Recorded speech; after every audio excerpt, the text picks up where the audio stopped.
Welcome to the Arena Decklist Podcast. I'm Jerry Thompson, joined by Brian Gottlieb, and love it or hate it, we're talking about Historic again.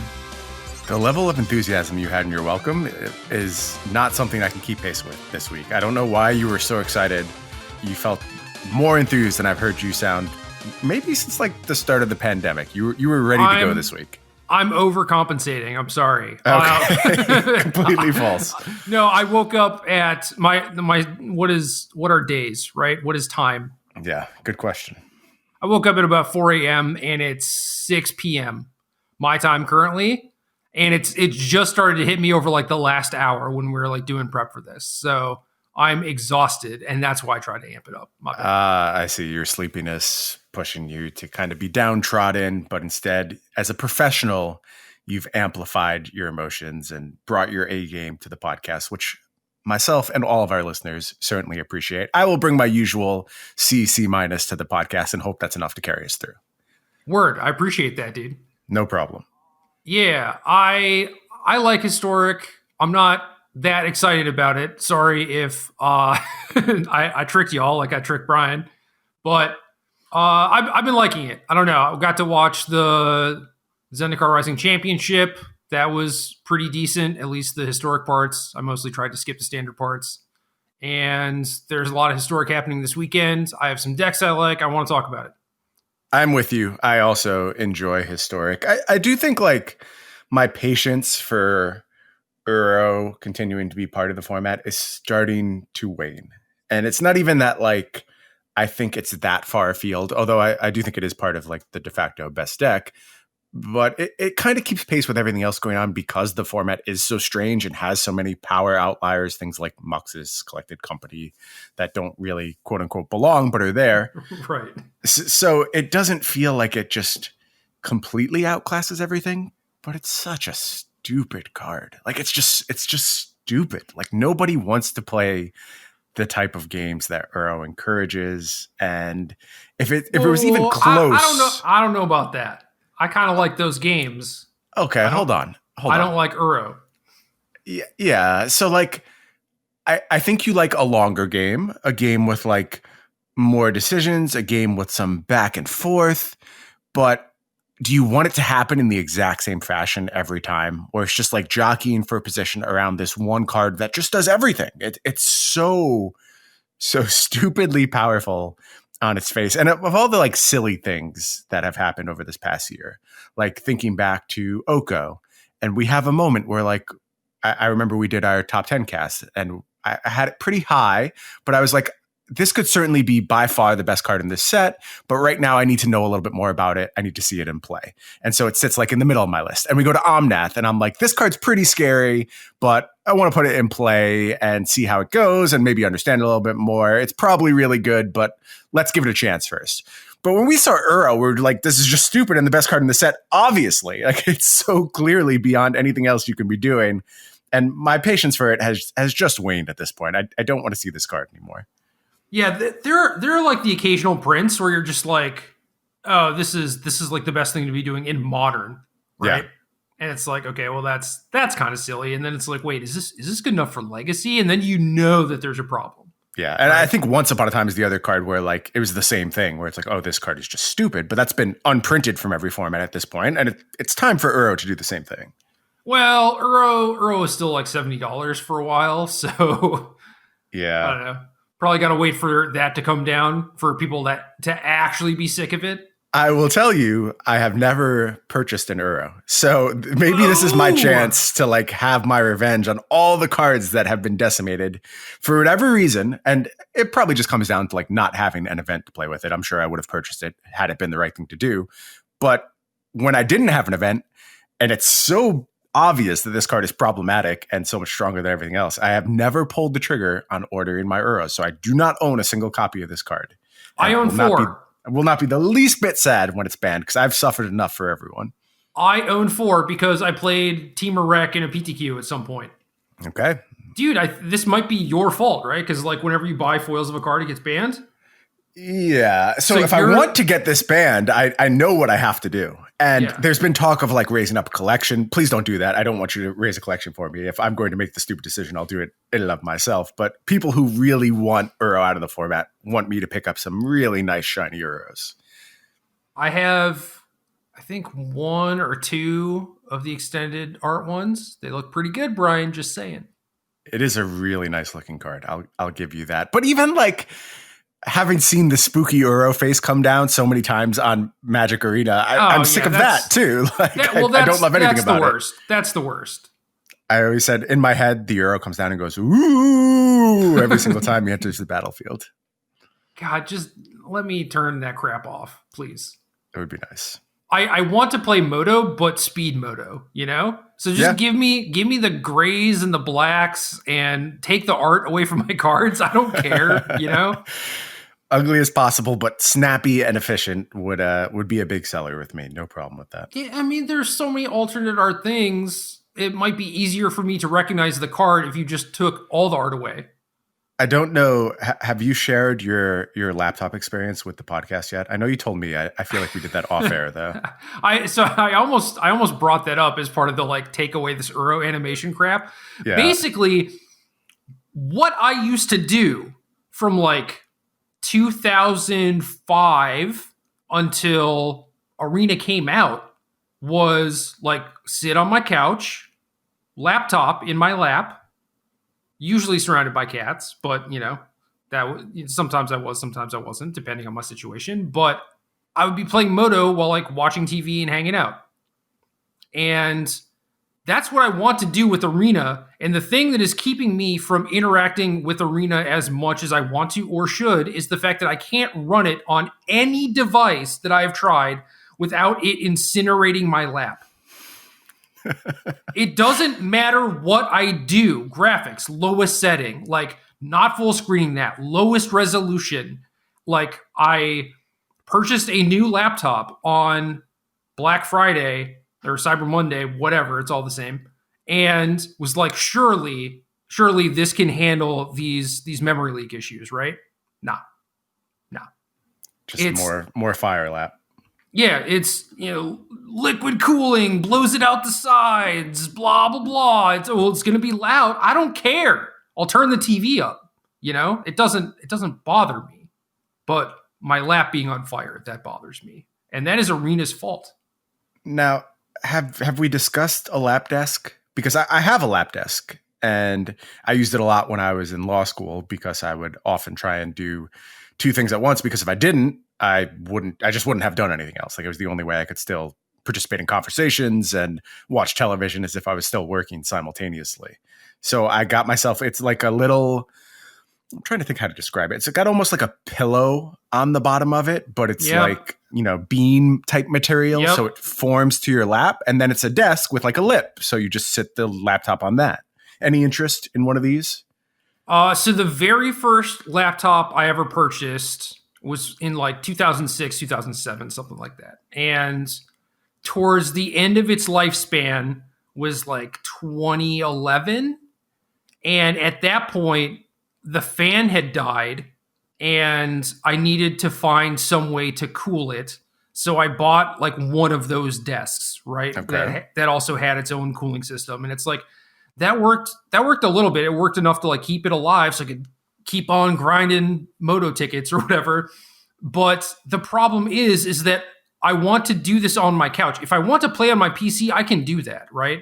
But the problem is that I want to do this comfortably, and having this like awkward, unwieldy desk thing on my lap kind of removes all of this from the equation. Not to mention the fact that like the reason that I want to be on my couch is because now I am surrounded by cats, and I want to remain surrounded by cats. I want cats to be able to like, you know, curl up next to me and stuff, but they can't if I have this makeshift desk on the couch, you know? Okay. One more idea, and then we can talk about something besides your laptop on this podcast. What if on the couch you had some type of like arm with a well-supported desk on it, where it's like you could move it up out of the way when you weren't using it, but also it's like, I'm thinking of almost, if you think back to being in school and some of the desks were like foldable, where you could like flip over the thing for your laptop. And again, like maybe this is more of a college thing than a high school thing, but like most of the lecture halls at my college, you would like flip up the arm and then it turned into a desk. So what if on your couch arm, you had some type of flipped up arm that came down, you got to set your laptop on it, do your thing. That seems like it would check the boxes, right? All right, I swear that we're going to talk about historic at some point, but first, I guess I have to give you a 5-minute explanation of what's actually going on. So, Okay. Again, comfort, right? I have this big U-shaped couch. The left side of that is reserved for the cats. That's their spot. That's where, of course, that's where they tend to sleep and whatever. And the right side is where I sit, which means that the back is like on my right.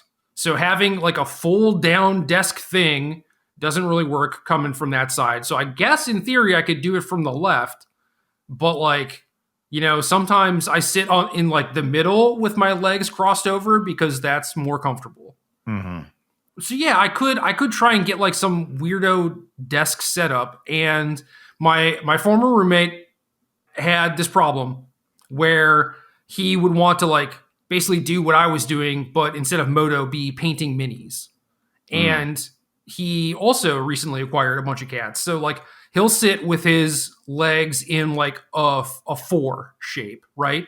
And the cat will sit in the middle of the 4. And he couldn't really do that when he had like all these, you know, minis in his lap or whatever. His partner's sister is a woodworker. So Okay. they had this back and forth where he actually showed me pictures of this last night where he made a desk that has like these slanty legs, right? So he could, it wouldn't just be like sitting on top of him. It would give him like some leeway to like move around underneath and stuff. And then the cat could still chill under the desk. So I feel like that sort of thing is like maybe doable, but like the slanty legs thing for comfort, I like the idea of. I don't think there's enough space on my couch to do that because I'm sitting the long way because I have bad circulation and my feet are always cold. So I keep my feet elevated and like covered with a blanket and stuff. Anyway. Here's the basic point. I think that the world is such that if you have a comfort problem, it's almost always addressable. Like, and it could be really small, almost meaningless things. Like, for instance, I stay down in my office, which is downstairs in my house, till pretty late. So all the lights in my house are off when I go upstairs. And I'm like, this is annoying. Sometimes I don't have my phone. I've tripped on the stairs before. So I put up little motion sensor lights on my staircase. So now I just walk up the stairs and the staircase illuminates for me. And it's nice. And before, in like the pre everything in the world is available to you at all times, I would have just suffered through that problem. And as I spend more and more time as a creature of convenience by the horrible fate capitalism has inflicted upon us all, I'm like, well, at least I need to get some benefit out of it. And that means all these really small, meaningless situations, I work really hard to find good solutions to. And in fact, like the arm thing is something I thought of because I recently purchased an arm that attaches to my bed that holds my iPad directly in front of my stupid face while I fall asleep. So that comes from me like dude, and occasionally dropping the iPad on myself. As someone who has shared multiple hotel rooms with you, like going to tournaments, doing commentary, stuff like that, and having you just like fall asleep in the other bed while watching anime on your laptop in the most awkward positions. Good for you, man. Yes, I'm glad. this is exactly what motivated this circumstance. I'm like, I need some solution to this. So I am sympathetic with your problem, and there's no question that Arena does something messed up to computers because it does it to mine too. Like I said, Arena is the only thing that makes my processor whine. But I have to believe there's some solution out there for you. And I want to collaborate with you and find it. I want to find the best way for you to be comfortable playing Arena. So having ADHD, I'm like pretty restless, which is like why me just being like pigeonholed in by like a school desk type of thing doesn't really work. It's like I need to like shift around left or right, whatever. And when I have like I've used like a tiny surface for the last few years, right? And So if I have this on my lap and the cat's like, yo, I want that part, okay, I can move it up. Or if they're like, I want to sit, on your chest or your stomach, okay, I'll move it down. It's like having something that is small and I can just like move over if I want to move and just get rid of it easily and store it easily. These conveniences start going away when you're like, well, just build a giant desk or whatever. Yeah. No, I understand. Or what about just like using a mouse and putting it on your television? Does that do anything? So that was something that my roommate suggested, but part of the reason that I do it on the couch is that I'm watching something on the TV, right? Okay. Again, the ADHD, right? It's like I can't just play Arena. I need something else going on. So yeah, I would have almost certainly set my PC up in my living room somehow and figured that out, but the acoustics are bad and I won't be able to record the podcast in there. Right. Well, if we're going to just spend the podcast talking about how to decorate your house anyway, we probably won't be recording for much longer anyway. People will stop listening at some point. So it may not be a problem. You're right. Genius. Problem solved. Killed it. Anyway, that's game. Game.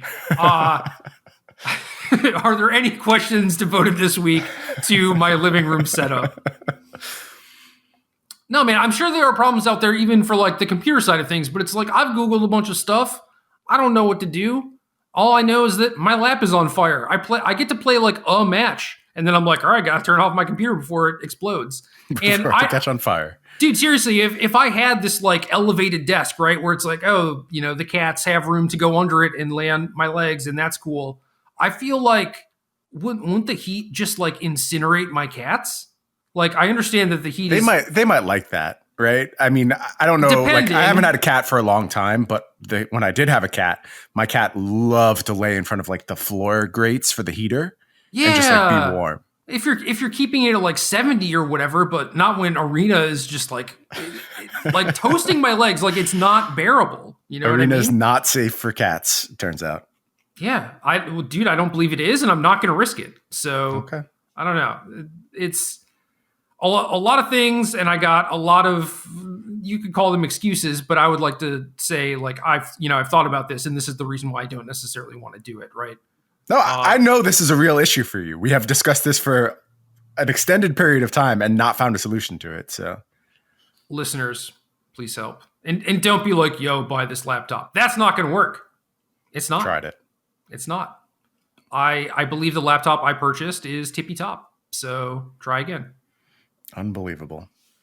Tell me how to turn off Uro's stupid face, and then maybe we can make something work. See, this is another reason why we need to ban Uro, is that I believe it would reduce the temperature of your laptop and allow you to play more Magic. Ooh, check this out. What if I only play Pauper formats on Arena? Then there will be no stupid mythic animations. Maybe and that's you have to ban pets. No pets are allowed. I don't play with pets anymore. I was excited about them in the beginning. Too hot. Can't do it. Unreal. All right, 20 minutes into this podcast. Anything else? Because I could keep going on about this for a while. We should probably talk about Magic at some point. This is a thing that has plagued me for years, people. I'm not kidding. I know. I hope this was cathartic for you. I hope you got it off your chest a little bit. Oh, God. I can't even imagine what is going through people's minds right now who are listening to this. Where they're not listening anymore. Everyone, I guarantee everyone is just like, I have the solution, right? No, you don't. I guarantee you don't. Stop right there. We'll see. Feel free to tweet your solutions at Cedric A. Phillips on Twitter. Where all solutions go here on the Arena Decklist podcast. It's funny, too, because I think that this is the exact type of segment that Cedric would enjoy. True. Anyway, historic. Uro good. Sultai bad? No, I don't think that's the case. We were here last week. I was very critical of the decision to play Sultai. And I mean, I still think like in a dichotomous setting where one is correct and one is wrong, you should be playing 4-color. But I have come around to the fact that there is a purpose to Sultai. And I actually think that purpose is just like being a little bit better in the mirror. Like you're basically pre-sideboarded in the mirror. And if this deck continues to pick up speed, as it should, because I do believe 4-color is the best deck in the format, then you can start making a pretty good case for Sultai, because you're only giving up in a few spots, and you're giving up in spots that 4-color midrange is doing its part to keep down. So if you're trying to predict winners metagame in like a smaller field tournament, then I think you can make a pretty good case for Sultai. And maybe that's what happened with the pilots who chose to play Sultai in the Zendikar Rising Championship. You could sell me on that being a very valid reason. Now, as we come into this weekend, where we deal with a more open set of circumstances, we have the Arena Open, we have the SCG Tour Online, both of which are historic this week. And I don't think the fields are small enough where it makes sense to try and make that hard read to say, oh, X percentage of the field will be 4-color mid-range. Because even in this tournament, which was a smaller field, we're only looking at 20% 4-color mid-range. And I don't think you'll hit those numbers when it comes to the SCG events or the Arena Open events. So here, I am strongly suggesting that if you believe in Uro, as I do, and I'm getting to the point where I'm like, this is a play it until they take it away from you situation, until someone shows me otherwise. So I think you just have to play a deck with Uro if you want to maximize your chances in any of these events. But I would be playing 4-color mid-range if this was the strategy I chose to employ, because I just think the percentage points are too valuable against Jund Sacrifice Goblins if you're playing in an open metagame. Sacrifice decks were a larger portion of the tournament than Sultai decks. Yes. They were very popular in the SCG online tour stuff. So I think that right now you're still supposed to be playing Yasharn in these open tournaments. Because there's also like Goblin stuff and random other decks that you tag, right? So I would do that. I agree with you, like long term. I mean, we even talked about this a little bit last week where like Sultai could, in theory, beat, Rakdos and Goblins without Yasharn. It's like you just need like a sweeper instead and like some additional spot removal, whatever. So that is doable. It's easy mode, right? When you have that card.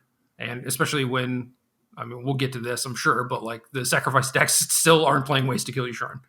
Yep. But yeah, the Sultai decks did really well overall. And I'm kind of surprised by that because I do think that these decks are like, pretty mopey and unfocused and whatever. But again, a lot of it has to come down to what everyone else is bringing to the table and how they're trying to fight you. And I think that there were some people who actually figured out how to kind of farm the Sultai decks. And then a lot of people were just like, well, I'll beat everyone who's not Sultai. And it's like, well, that's a very large portion of the tournament, Yeah. No, so, I agree with your read entirely. And I think that going forward, like you said, you can make this case, but why? That's the thing you always have to answer is why do I feel it's so necessary to take the edge in this matchup and go down everywhere else? And I can't come up with a good reason. Like you have to have a very specific metagame before you believe that to be the case. Right. Yeah. And so you said it perfectly. No hard reads, right? Mm-hmm. You're playing in these open tournaments that are going to have a little bit of everything. Try and be prepared for everything. Obviously, that's a tall ask, but like you don't have to make huge, grand, sweeping sacrifices in order to fight Colorless Ramp or whatever, but just like hedge against it a little bit. And Yasharn for Historic is a great hedge. Yeah. Now, unlike the Great Henge, but very similar. Yes. So I think that the more you see Yasharn in play, the more you understand how much it actually does. And you find surprising situations all the time where you're like, oh, Yasharn actually matters here too.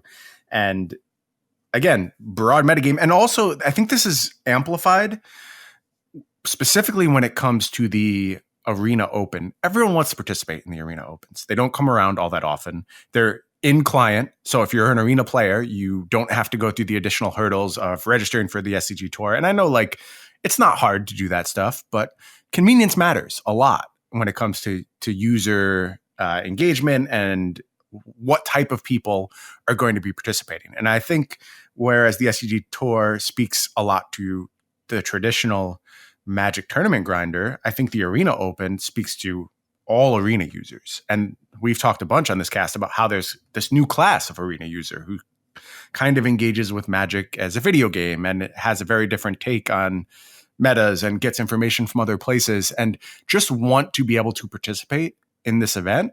And that means decks that don't require a lot of wildcards are going to be overrepresented to some extent, I think. And yeah, no mythics, no animations. Yeah, so Gerry won't be on fire, and also there'll be more mono red than maybe there should be, and maybe something like Azorius Auras only relies on a few rares, so maybe that's overrepresented. And these piles of mythics that comprise the 4-color mid-range decks, I don't think there'll be as many as there specifically should be, given how powerful the deck is and how far above the field it seems to be. Like, we're talking 57.6% win percentage for 4-color midrange at Zendikar Rising Championship. That's really good for a deck that is a known quantity that everyone is saying this is probably the best thing in the format. So you've identified it as the best thing in the format, and it stays the best thing in the format. That's how you know a really powerful deck. It's easy for a deck to come up and put up a good win rate one week. We saw it in Standard. There's a constantly rotating cast in Standard of a deck that puts up a really, really strong performance and then falls off the face of the earth the next week because decks adapt to it and they account for it. And then that deck comes back in the future. We're seeing it with Rogues right now, where Rogues was a very poor choice when the entire format was focused on beating Rogues. And there were Chainweb Arachneers everywhere and tons of Oxes, and just even the existence of the Rakdos Sacrifice deck, which was basically just made to farm Rogues. When all that stuff goes away, Rogues can come back. But if a deck is so good as to be the best deck, I think it survives that kind of pressure. And we're seeing 4-color midrange survive that kind of pressure. Yeah, over and over again, too. It's not like this is just an isolated incident. Right. Ugh. Is there a better way to be doing what people are already doing in regards to Sultai or 4-color? I think every mode of growth spiral, Uro, deserves consideration. There'll be a moment where you're supposed to do it with red cards and play like a red mid-range deck, and a moment where you're supposed to be more focused on white cards and play Bant or something along those lines. But it's really hard. If you're trying to prepare for as much as possible, it's really hard to pass on the efficiency of Thoughtseize and the fact that it's just good everywhere. If there's ever a time when that's not the case, then maybe you can make a case that you're supposed to get away from Sultai. But as long as that card is so powerful, it's the glue that holds Historic together in a lot of ways. I'm glad it's part of the format, but it also means that you're super incentivized to be in the color black. And I think Extinction Event is a big part of it too, especially as long as Uro remains popular. Having just a way to answer that card cleanly is very, very important. Yeah, I mean, you could make the argument that you could find a lot of that stuff in white also. Then you're playing white, and that's its own set of problems when it comes to Historic. I mean, Teferi's really good, man. I don't know what to tell you. Teferi's not bad. I wouldn't go as far as very good when it has to be compared against things like Thoughtseize and Uro. But I think it's like a reasonable choice, but not on the same power scale. All right. Let me just say this real quick. Brad Nelson and Andrea Mengucci played a Doom Whisperer in their sideboard because it's a threat in the mirror that can't get Aether Gusted. Now, this gets like negated and disputed or whatever, but like Teferi can fill that role, right? It's just like having an additional 5-drop, 1 or 2 copies or whatever. That is a very significant threat in mirror matches. Yeah. We saw some people do that with 4-color also. Right. I think that's a reasonable approach. There's something to be said for a threat that actually kills your opponent and does so very quickly, especially in like a Shockland metagame. And, you play a lot of games where your opponent has put themselves down to 14. So you're looking at just a couple swings from that Doom Whisperer on the battlefield. It's almost easier because there is a lot of catch-up potential in mirror match situations. In basically against all decks that have access to Aether Gust, they do have these snowbally type threats, not to mention their own Uros. So I thought Doom Whisperer was a really cool inclusion. I like the way it also like fuels future Uros as part of its game plan if you manage to pull pretty far ahead. So I'm a big fan of that card just flat out. I think it's super powerful and has been underrepresented in every format throughout its existence. But to your point, there's other ways to do it, and some of them will be right in some moments. Right now, I would go Doom Whisperer over Teferi, though. Dude, I don't know. I don't know if I can agree with that. Okay, that's fine. The thing I like about Teferi is that it just solves a lot of problems too. Whereas Doom Whisperer being a 6/6, you can still get outmoded by like Krasis and stuff like that. I mean, obviously you can. You can. Teferi can too or whatever, but like you're probably gaining a significant advantage with Teferi versus Doom Whisperer. But I just think like surveilling at a cost of life can also generate some of those same advantages in this deck because you do play so powerfully from the graveyard, and just having more Uro fuel matters a lot. Like being able to routinely bring back Uros, and not to mention just finding more Uros, all that stuff is important. So a Doom Whisperer unchecked in play when you're not facing pressure kind of is like Demonic Tutor over and over. And that's a really powerful effect. Yeah, that's what I was going to say too. Is just like if you get to untap with it, you basically are demonicking like every turn. Like you're just going to find a negate or a Thoughtseize or something to maintain your position basically. And obviously, you don't get to keep doing that forever. Like Uro obviously helps with it, but like it kills them quickly. You should have them dead in 3 turns for sure with protection probably. So it is good for that stuff. But it's like I don't know. Teferi does a lot of that same stuff too. It does. It's a question of like which can do it faster, which can do it cleaner, and which lines up better. And like your mention of negate, I don't think that's something you can just hand wave away. Like negate is an important card in a lot of these situations. Yeah, so of course. Being able to dodge that is another important factor. And then mystical dispute too. All these things matter a lot. I think for the most part, people are not bringing in disputes in the mirror because there's not a lot of blue cards and the games go relatively long. But a lot of these, maybe not the arena stuff, but like the SCG stuff is like open deck list, right? So you get to see if your opponent has a bunch of Narcits and Teferis and you want to bring in disputes. But I don't know, for the most part, like you look at this breakdown, it's like dispute doesn't even look like a very good card. It's certainly fallen off its peak. I will give you that. And I think like you saw some of that with the prevalence of Narcit in the 4-color sideboards. That was often a big part of the plan. And I think that's born of the fact that dispute is not as good as it used to be, and you're able to leverage that a little bit more. So it also speaks to why something like Azorius Control can play a good game again, is that they're not being hard targeted by this 1-mana counterspell that everyone has in their main deck a lot of the time. So right. All right, last thing. Instead of Doom Whisperer, instead of Teferi, you know what I would want to play? Tiny Bones? No, that's what you would want to play. Oh, okay. If you think about it, I think you can get there. I mean, the first card that came to mind was Tireless Tracker. I know that's not in Historic, but like you're looking for something like that. That would be a good one. Yeah. I have a feeling you're looking for something like that, some kind of green threat that generates card advantage. You can do like Elder Gargaroth. No, probably so fine. Black threat because of Ether Gust. Because you want to dodge Ether Gust. Okay. Yeah. Okay. So they did like black 5-mana creature, right? Because it gets around a lot of the random stuff. And I guess like people are playing Disdainful Struck now or whatever. But I've been playing a lot of Rakdos decks, and in my sideboards, I have a lot of Arguel's Bloodfasts, and I feel like people just forgot about that card. Okay. That's a strong card, for sure. I don't know. It's really good, and no one's playing it, and I don't get it. I'm thinking about like circumstances where it gets punished, but they're really like if Doom Whisperer is good, so is Arguel's Bloodfast, right? Like you believe you can leverage the life loss of those cards to meaningful conclusions. And I think the land is also actually going to be a really big deal as well.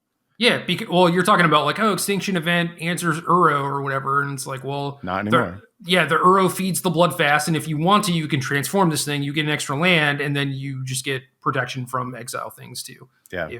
If the games actually come down to stuff like that mattering, which it usually doesn't once you've drawn like 8 cards. But right. Yeah, card is nice. I highly recommend this is a good call, and Arguel's Bloodfast has snuck its way into a lot of my Historic decks over the past few months, and almost always overperforms. So I see where you're coming from.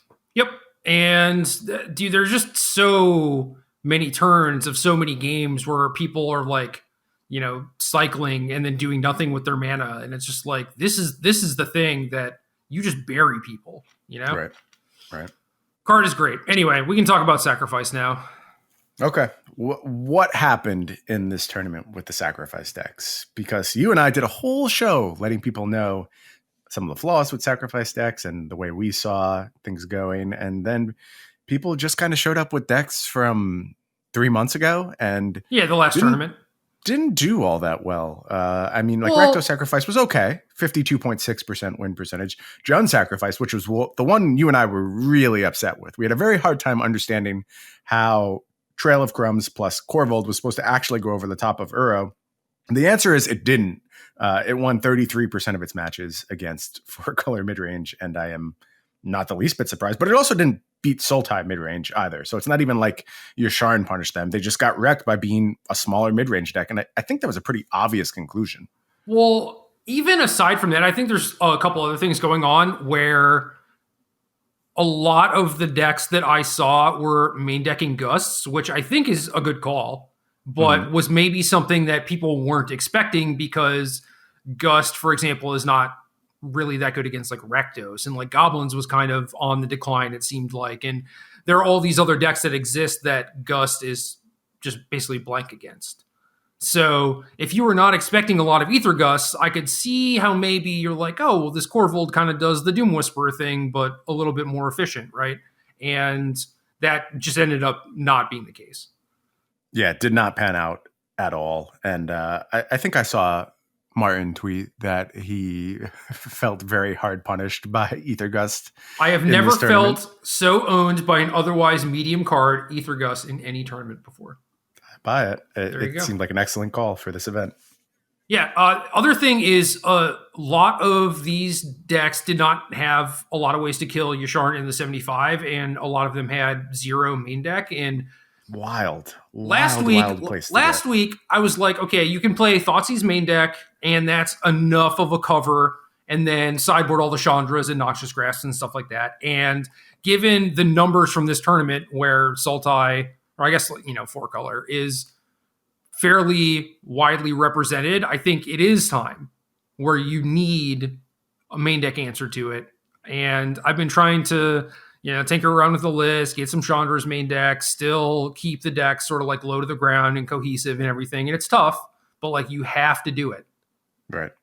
Yeah. I just think it's past the point of like, oh, we'll deal with this in sideboard games. It's just too much of the metagame at this point. And, again, you can make the case that that'll change for the Arena Open, and you can play a little thinner there and only go to the sideboard. And I think that's a really good call, because to be able to play Yasharn in your deck, you have to have basically every card that's ever been printed on Magic Arena, because your deck is all mythics and rares, and you've probably been in the game for a while. And I don't think you'll see as much 4-color in the Arena Open as you should. So in that circumstance, if you want to play a little thinner, I get it. But going into this tournament, I think it's kind of indefensible. I think you really needed to be aware of a card that just hard punished your entire game plan. Yeah. And the other thing is I'm pretty sure no one registered Bomat Courier. I did not see a Bomat Courier among the list. That is correct. Mistake. I don't know. Someone tweeted at you and I how they were playing against the champions list, the Azorius Control list on Arena, and they led with turn 1 Bomat Courier, and they soloed them, and they were just like, it was easy. Like that was enough to do it. So if you expect Azorius to pick up, get those Bomat Couriers in your list. Kind of just do it anyway, though. It's not even about Azorius Control. It's just, there are some matchups like Goblins. Okay, yeah, you side it out because, you side into like a little bit more of a mid-range deck against them anyway, and they have a bunch of blockers, so it's not ideal there. You can definitely get draws where you clear the way and then cash it in for 3 cards, and it's basically never dead because you can always cash it in for a card. And I don't know, like Auras, maybe it's like a little sketchy there because that's not really what you're trying to do or whatever. But dude, for the most part, it's just really good. Mayhem Devil obviously is like, it's a little weird in mirror matches too. It can be really good. It can be really bad, but it's better than like the Stitcher suppliers nonsense that people are doing. I agree with you. So I don't know. It's like you look at these numbers and, Rakdos, 53%, basically rounding up, did poorly against 4-color, defeated Sultai. The Jund decks all lost to Sultai, which is worth noting. And then Rakdos did poorly against Azorius, and coin flip against Dimir, lost to Colorless Ramp. And it's like, well, those are matchups that get solved, or at least helped a lot by Bomat Courier. And all this data is coming from MTG_data. Is it data or data? I think it's data. Your choice. No, I got yelled at for this at one point. No, I really think you can say it either way. I think I got yelled at. I think it's supposed to be data, but MTG_data on Twitter. They put all these handy infographics together for us. I feel like we used to be more accepting of regional dialects. And maybe this is because I get yelled at all the time for this, so I want to go off about it. But I don't think it's regional, though. This is literally just like data and data are different things. Maybe you're right in this circumstance. I don't know. There's so many words that are pronounced. Well, pronounced is not a real way to pronounce that word. Yeah, now we're just making stuff up, right? There's so many words that are pronounced in different ways depending on where you are in the country that I'm going to call data one of those as well and give you a pass on this one. Yeah, I know that you're going to give me a pass, man. I'm not worried about you. I'm worried about I'm an easy judge when it comes to this stuff. The Twitter homies out there who are very quick to correct. Anyway. That is true. The data... It makes more sense for me to say it that way, so that's how I think it's wrong. The data suggests that Rakdos could be improved in a lot of different areas. Bomat Courier does that. Chandra main deck would help a little bit in that regard. I think you're going to be a slight underdog to Collected Company Mirrors, but I just wouldn't care about that. Anyway. Yeah, don't worry about it. There's so much inherent fail rate in their deck that I just don't even think that it really matters. So if I wanted to play like a normal deck, I would still be down to play Rakdos Sacrifice this weekend. Basically the same list that we talked about a few weeks ago? Yeah, I would get a couple Chandra's main. That's about it. Okay. Do you think this deck is good going forward? I think it's a fine choice. I'm just at the point where like it's Uro time. I feel that strongly about the card. And I think you can't really talk me off of it. But if for whatever reason you can't play Uro, I think Rakdos Sacrifice is still a fine choice. I mean, I technically can. It's going to light my lap on fire every time I cast it. You have a good reason not to play it. You don't want to be set on fire, and that's totally defensible. Dude, if I had to play 10 matches or whatever, there's no way in hell I'm playing with a laptop. I would play on PC, which... Fair enough. You know, you were talking about, ease of play and it being convenient and stuff like that. It's like, that's not convenient for me to like just sit in my office for 10 matches in a row and not really do anything else. So I'm either going to play and be kind of miserable or just not play and be pretty happy. A tough choice when you put it that way. I don't know which one you should go with. I don't know. I kind of want to play, but I've had the itch too. I have a feeling I will probably end up participating in the Arena Open, at least to some small extent, just because it's very convenient. And I like that. And even if I lose interest in the middle of it, I don't even feel that bad about it because it's just kind of on my schedule. Yeah. Goblins did pretty bad except for Autumn. Feels like this is always the case when it comes to Goblins. It's either Autumn or Emma doing well with it and everyone else just fails. And look, their list tends to be really good and beyond everyone else's. So that tracks. It was good. The Herald's Horn looked really nice. Absolutely. I having watched Autumn play their matches, I can't imagine playing without Herald's Horn in the deck, quite frankly. It was so key in so many games. So I get why they had success. I just think that this deck will continue to float around these type of percentages. It's really hard for it to ever be the runaway choice because it is such a focal point of the format. And it doesn't have the same characteristics that a card like Uro does, where it can just overcome anything you try and do based on raw rate. It's about synergies and it's about putting together a battlefield. And there's certainly ways to account for that. We talked about how control decks are playing main deck Grafdigger's Cage, and Yasharn is doing something. And all of these are main deck inclusions. They're not sideboard cards where you get a huge edge in game one and then you have to fight your way through games 2 and 3. There's some decks that are just prepared for you. And it's really hard for me to say it's going to be the correct choice. But obviously for some people it is. And you understand all your plans and matchups and you know exactly where to divert from stock lists. I do think you can still find an edge with Goblins, but that's not going to be the right call for me going forward. I'm very confident about that. Yeah, I mean, the better the backup plans get for Goblins, like the less players are reliant on resolving Muxus, I think the stronger the deck gets. And Herald's Horn goes a long way, just like maxing Krenkos and War Chiefs and stuff like that also goes a pretty long way. So I think the decks have gotten better for sure, but these numbers are scary. They're not good. They're bad. Not good. Yeah, it's just the consequence of, again, everyone accounting for the deck. And I don't know. I mean, what was your read going into this tournament? You think Goblins was high on the priority list? It felt like it was sliding a little bit, but not absent from people's mindsets. Like it's not like going back a couple months ago where it took time for even things like Witch's Vengeance to get into sideboards. I mean, you're not leaving home without some kind of countermeasures to Goblins at this point.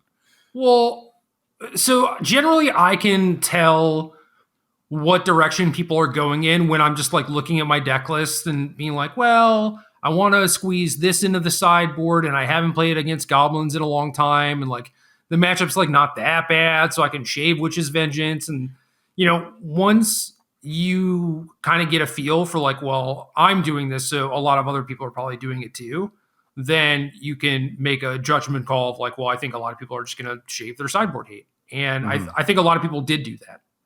But people still kind of beat up on Goblins anyway. Yeah. I don't know what to make of that. I think the format is just a little hostile right now, and I'd rather pick a good spot for Goblins than try and just jam through it. Yeah, I feel that too. I mean, the deck is certainly powerful. It's like doing one of the most broken things in the format, but I think there needs to be some time for people to move away from like all the hate first before you can actually bring it back. Seconded. Azorius Auras. I thought this might be one of the decks where people undervalue it, and then maybe it has like a pretty reasonable showing, but I think people did undervalue it, and their decks just naturally beat up on it anyway. Yeah, what happened here? Because I was pretty impressed playing against Azorius Auras, and that's not like large-scale focused testing trying to understand exactly how good the deck is. It's just like me playing something else, running into it and being like, well, this deck looks pretty good right now. That doesn't necessarily mean they beat me or I lose a lot to it. It's just like it seems to have all of its ducks in a row and a very coherent plan, and I understand why it's problematic in some spots, but it turns out it's problematic in no spots. Just not favorable matchups here against really anything. Yeah, I mean, you're trying to stick a 2-mana card draw engine in a format where like Sultai is the best deck, and they have how much does the addition of Fatal Push to the format really what has changed this deck's quality? I don't know. I mean, I don't think like, a bunch of Fatal Push decks have showed up, and it's not like the Sacrifice decks or Goblins are, playing a bunch of Fatal Pushes or anything. I don't think there's necessarily like more decks playing spot removal. It's just that Sultai is the best deck. It is the winningest deck, and they have Thoughtseize plus spot removal. Sacrifice decks have like Priest and Claim the Firstborn, stuff like that. So I think people are just inherently good against you, and there's not a whole lot you can do. One of the win percentages that's kind of baffling to me, and all of this is small sample size, so please don't take too much from it, but like a 16.7 win percentage against Goblins. Like if you can't find a way to set up your deck so that you can keep pace with a deck that's mostly not interacting with you. Like you just get to do your thing. But at the same time, obviously, you let them do their thing. If their thing is that much better than what you're doing, you really have to ask some hard questions about why you're choosing to do this. Like in a vacuum, if you're just going off, Goblins does it better. So what are you supposed to be praying against? You're not more resilient than they are, especially as the deck gets refined and it does things like Herald's Horn and, just various sources of card advantage. There's not much space left for Azorius Auras, and it's a deck that works really well in principle. Like I think all of its pieces are good. I thought it would have a better performance of this tournament, but the results are just showing me it's a worse version of something else, and those are the type of decks that just fall out eventually. Right. Yeah, I mean, you compare kind of like the nut draws of Auras to Goblins, and it's like you untap with SRAM or Spirit Dancer. You say you have 3 1-drop Auras, right? And you get to attack that turn, you draw some cards, and it's like, okay, yeah, you're set up pretty well for like a big turn 4, and Goblins can actually just kill you on turn 3. Yeah. So what are you doing? Don't have an answer for you. Not playing Auras, actually, is my answer. That's what I'll be doing going forward. Azorius Control won the tournament. A lot of people poo-pooing on this deck. I think that it is solid. Like, card advantage plus pile of counter spells is pretty good against the Sultai decks, and then you have things like Wrath of God to help you against Sacrifice and stuff. So like overall, I think this is a pretty solid choice, honestly. I think so too, and I think the way the Champions deck was built is very telling. You have to do some things that are maybe they don't check the boxes of the traditional way to build control decks. There's things like maxing Censor and playing main deck Grafdigger's Cage, which I think will give some control purists a bit of pause. But when you think about the way the format's set up, it tracks. And I think it was just a very well built deck for this event. And there is space for this archetype to succeed, but it's not the 4-color mid-range space where this deck is just good no matter what. And if Azorius Control is to become the top thing, it will be punished. I mean, we're already talking about like a very easy way to punish an Rakdos Sacrifice, right? Just play your Bomat Couriers and the matchup flips on its head. It becomes actually really easy. And if you look at the matchup percentages here, small sample size again, 33% win rate against Jund Sacrifice and 60% against Rakdos Sacrifice. So you can maybe take away one of those favorable matchups pretty cleanly with the addition of a single card. And I don't think Jund Sacrifice is going to be around much longer. So maybe that's a point in Azorius Control's favor. But it still seems like all the tools are available to other decks to account for what Azorius Control is doing. What about Dimir? Because Dimir put up pretty good numbers against the Sultai decks, at least. Incredibly small sample size. Only 4 Dimir control decks in the tournament. Good numbers against 4-color, as you said. I think there's something to Narset against 4-color, and it's why we saw it in a lot of the 4-color sideboards for the mirror. It's a powerful effect, and then amping it up with the addition of Commit Memory, Torrential Gearhulk, you have a real plan against them. They can't just go on forever because you do limit how much you're going to let them grow. So I like it there. There were some things about the just overall construction of the deck that really gave me pause, and it's like playing Shadow's Verdict in your Narset deck doesn't make a ton of sense to me. But like, I guess once Narset has done its work, you can reposition, and you do have to find some way to control Uro. So I half get it. I half think that if you have to build in such a conflicted manner, maybe it's just not a deck that has the tools it needs to be a really cohesive thing. But as far as picking your spots, if this matchup percentage bears out and it's actually this favored against 4-color midrange, 83.3% win percentage, there's something there if we're just all in on the idea of 4-color midrange being the best deck. Right. And then you just hope that, like, yeah, you're doing things that are weaker than what everyone else is doing, but you can hang, your cards aren't that much worse than your opponents. Your plan isn't that bad. So yeah, you take your really good win percentage against the best deck, and then you have like 40-45s against everyone else. Yeah, again, I would not do this in an open field. Like, I don't think this is the correct choice for the Arena Open, but small field, certainly it bears some consideration. Yeah. And then we come to Colorless Ramp, which is not a real deck. So I'm just going to cross that off and write Paradox Engine, because I think this is real. Kai played this in the tournament, and I remember he started 3-0. I don't know how he actually finished in the second portion. I think he did really poorly in the standard portion of the tournament, but pretty well in the historic portion, if I remember correctly. Okay, so his deck was a Sultai version of this deck that could combo with Emery, Paradox Engine, and Kinnan, a bunch of other different stuff, right? And today I was watching Capron stream a Simic version of this deck with Karn. And, Karn gets Paradox Engine. It's a pretty good threat against basically everyone. It's one of the best cards to be playing if you're going to play best of one, at least for the first part of the Arena Open this weekend. And it also just allowed him to go off from such a low base, which was what really impressed me, because what was the card? Ancestral Statue? Yes. Classic Ancestral Statue. Classic.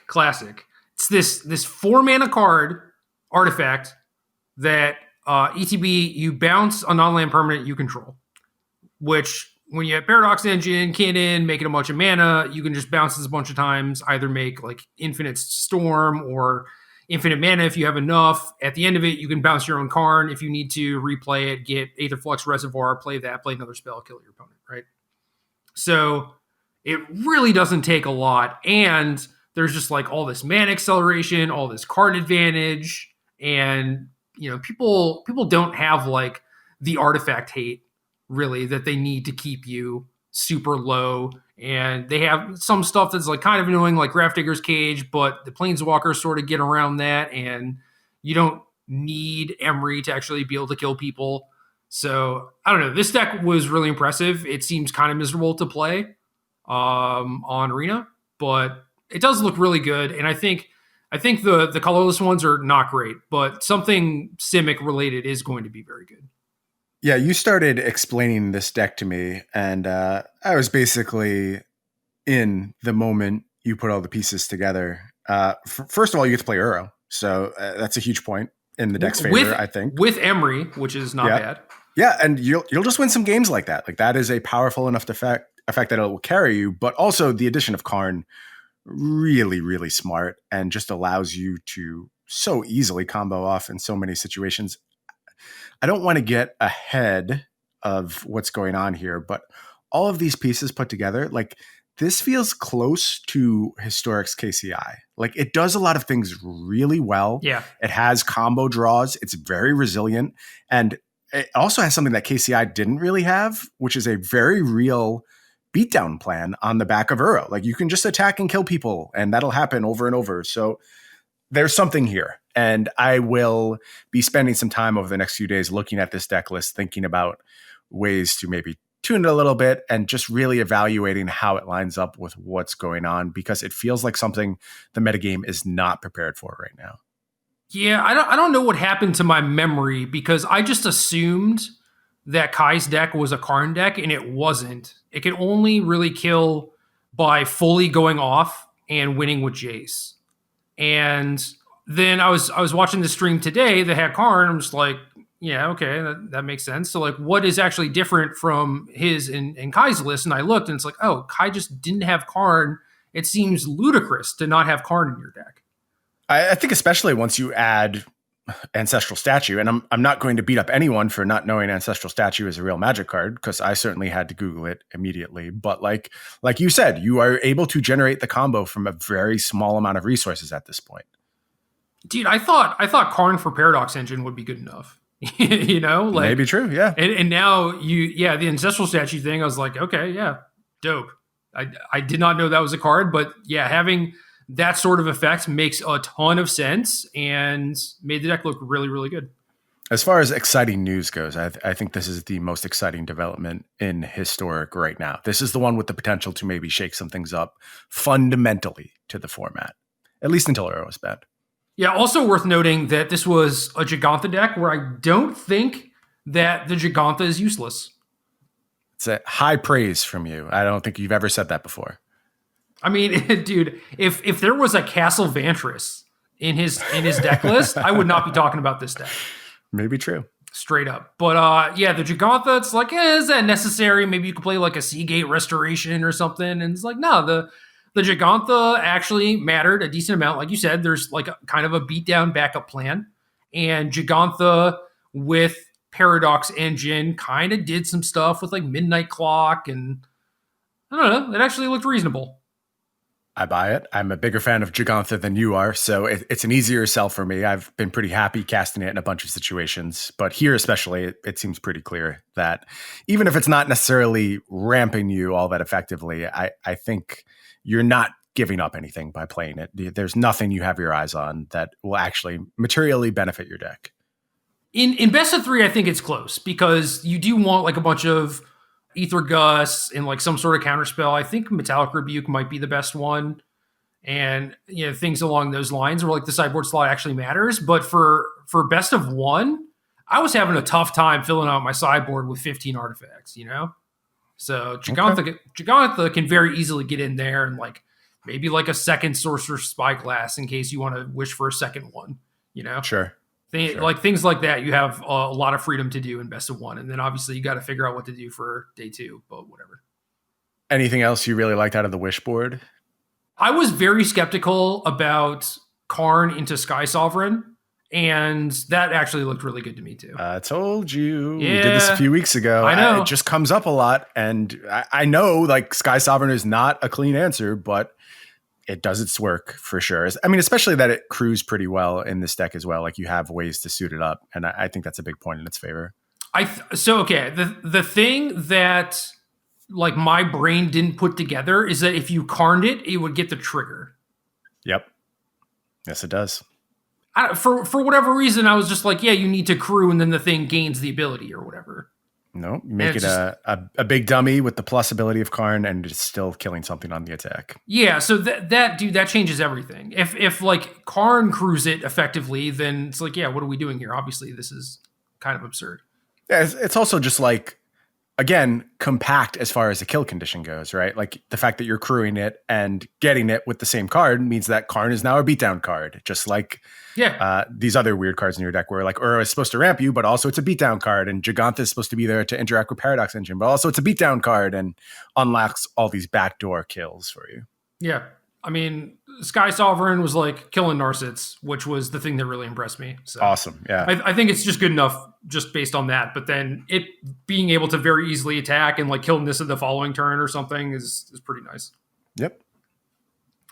So yeah, if you want to play a little spice, I recommend, looking at K Prince's streams. He might have posted on Twitter or something. I don't know. But deck list is out there. Feel free to go find it. Yeah, I have found it. It is being loaded up in my arena queue as we speak, which means we're getting close to the point in the podcast where we want to go play games. And I think that means question time. Is that correct? Yes. All right, Gerald, I have a good question for us this week. Well, I shouldn't say I have a good question. We have been provided a good question by our lovely friends in our Discord who are so kind as to support our efforts to make this podcast every week. Thank you, patrons. Appreciate you all a lot. This question, though, comes from a repeat offender on this section of the podcast, and it comes from the Squirrel Master, who's been here before.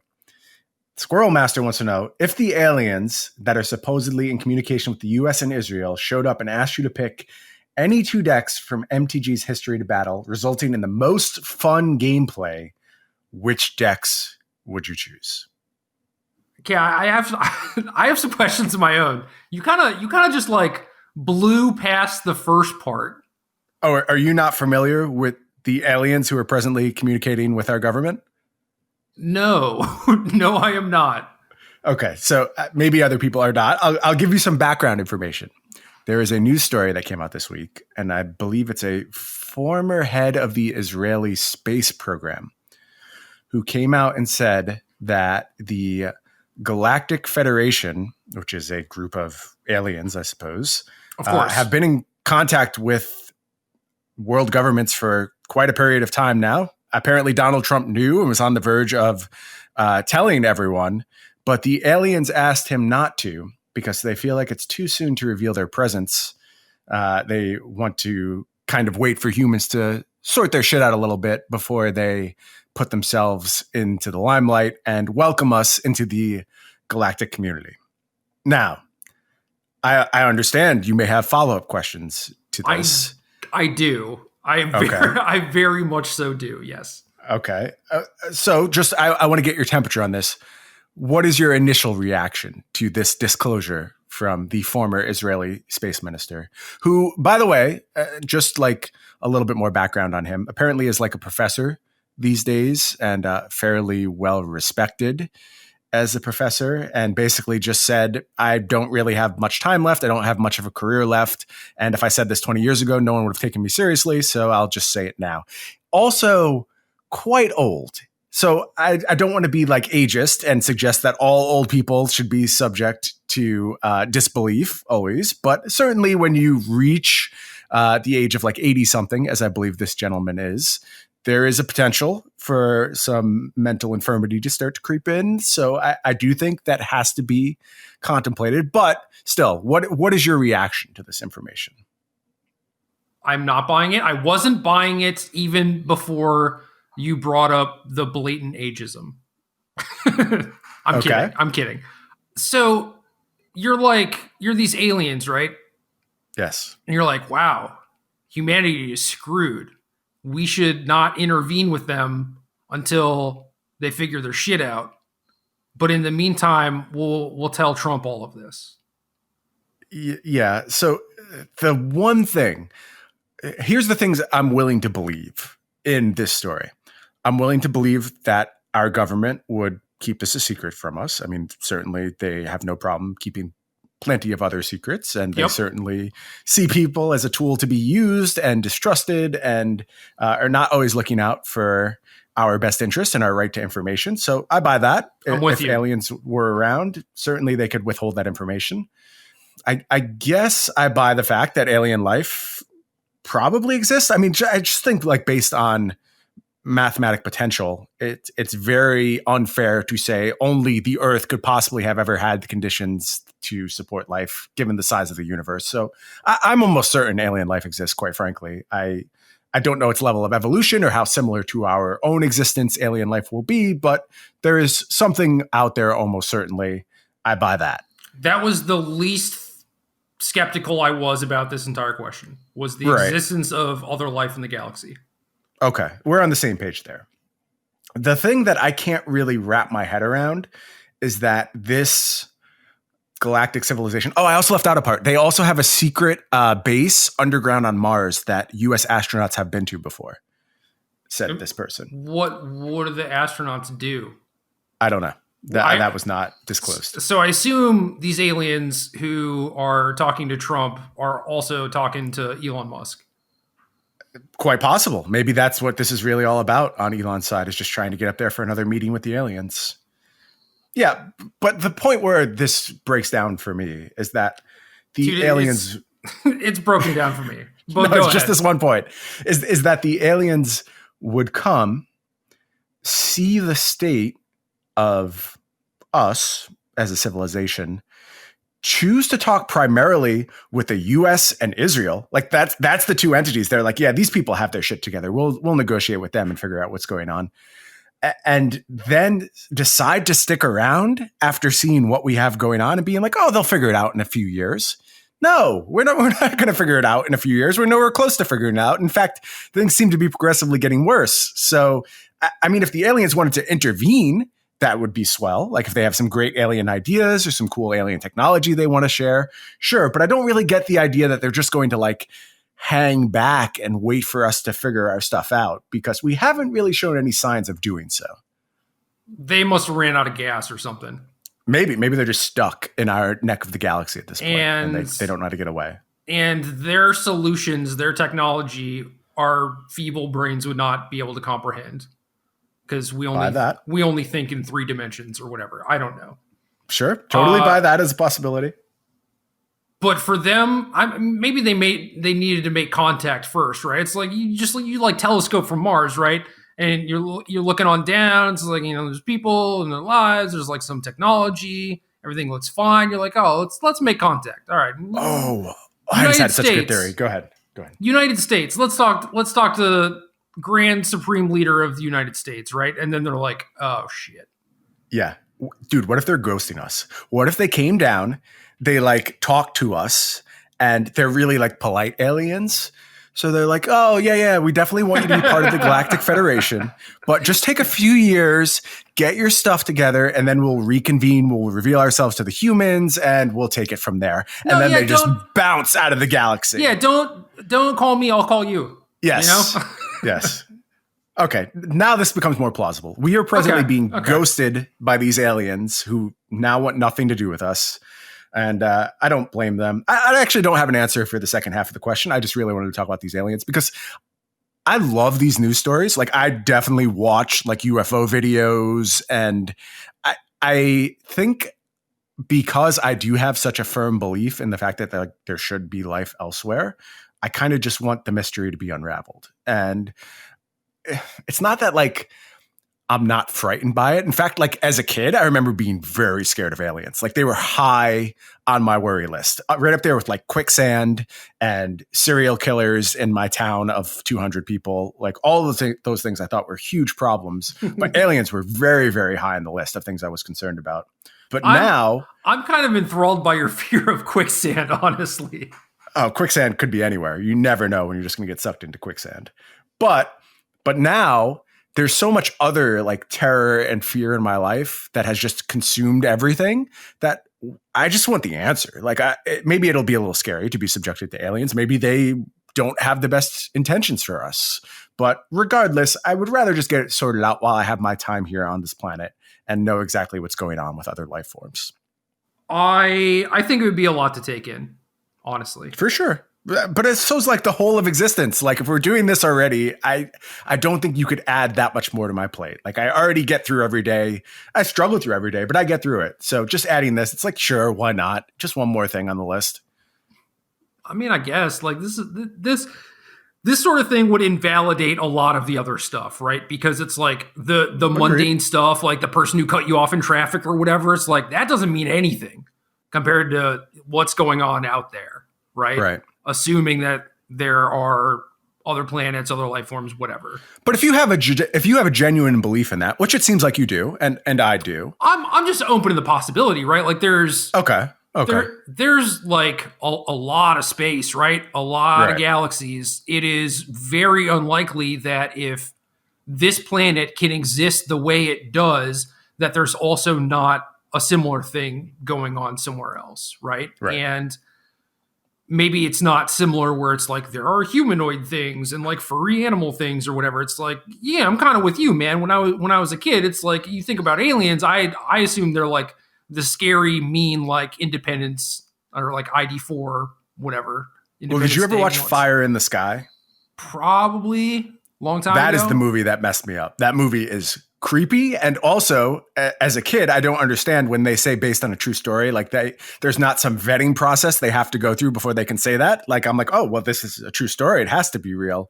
And it didn't really click with me. Like, you just say that so people pay attention to your thing. But if you haven't seen Fire in the Sky, I don't even know if I'm recommending it. But if you want to understand where my alien fear was born, I think it was pretty clearly with that movie. And I remember reading a book called Communion, I believe, by like an author who wasn't like a sci-fi author. He was like an established author, but he said he was abducted by aliens and wanted to share his true story. And I think he later recanted and said it wasn't the case. But again, true story. I'm a kid. I read this stuff and I am convinced every single time I leave my house at night, aliens are waiting to abduct me. All right. I don't believe I've seen this movie. So quicksand, it doesn't, really bother me that much because I've never seen quicksand in my life, right? For whatever reason, I don't know, I'm on Wikipedia, it's like this person awakens inside a slimy cocoon. That bothers me. Yeah. No, it's messed up. Like as far as like body horror goes, it's really bad. Breaking out of membranes. It's like, I don't really want to deal with that. It gets worse. It gets much worse. I actually can't believe the movie was rated. I think it was rated PG-13, and it's kind of unbelievable if that's the case. Oh well. Yeah, man. I mean, if we find out that life exists, right, then I start thinking a lot about that, and I want to know the answers to that, and I don't really care so much about what's going on down here. Maybe that's a good thing. Maybe we all need something else to focus on for a little bit. And then once we have this question answered, then I can start thinking about what decks I'm going to bring to play when me and the aliens finally get to parlay and play our games of Magic the Gathering. Well, see, there's a lot to unpack here, though, too, because if we're believing in the aliens ghosting Trump and stuff like that, I mean, like, what do they think the most fun gameplay is? Or what do I think that they think? Like, maybe you need to bring, like, some actual 5D chess type of stuff to, like, make us seem like we're an intelligent species. So you're saying they love like what? Paradox engine mirrors? Like that's what they're into these days? Or no, definitely not modern, right? It would be like the most interactive and skill-based nonsense, like Cobblade mirrors or something, right? Okay. It'll be interesting. Well, this is something we will come back and revisit after the Galactic Federation reveals itself. And we know a little bit more about the alien personality. So we're putting this question on the back burner for the time being. You have the first part discussed. As far as what decks we're going to choose, I'm going to wait for more information about the Galactic Federation. Thank you for understanding. Yeah, I mean, fun is subjective, right? Like, I would love to play Cobblade mirrors. I wouldn't like to play Paradox Engine mirrors or like Goblins mirrors necessarily. Like Legacy Goblins, all right, I could get down with that. But like Historic Goblin mirrors, not so much. Yeah, I just feel like they would like the workings of the machine, like how it all comes together and Sure. seeing the pieces. But I'm being very assumptive about what aliens are like, and maybe that's unfair. I think I should wait for more information. Maybe they just like attacking for two, dude. Like, Could be. You don't know. You know? Maybe they play Commander. What if the aliens all play Commander and we're trying to force 60 cards upon them? Yeah, okay, so you're getting close, right? You're like, oh, intricacies of like Paradox Engine, nonsense, taking like 100 actions per turn, doing like these big splashy things. Like, yeah, I mean, that's Commander, dude. You know, you're getting close. Yeah, it's true. Maybe you want to do like Renounce Bargain stuff, you know? Like, that's a pretty weird combo deck. I could see just like Draft being pretty fun for them. Everyone loves Draft. I mean, whether you're alien or human, you're going to enjoy a good Draft. I like the Draft. I will not play the games, but I like the Draft. Okay, maybe that's what they do too. They just draft and leave. They ghost you. Yeah. We'll be back to play the games later. I just got to go over here. Yeah. Oh, I gotta go get lands. You need anything? Right. You need some planes, whatever? Okay, yeah. Back to Mars. Not paying. All right. Just like the good old days. Game.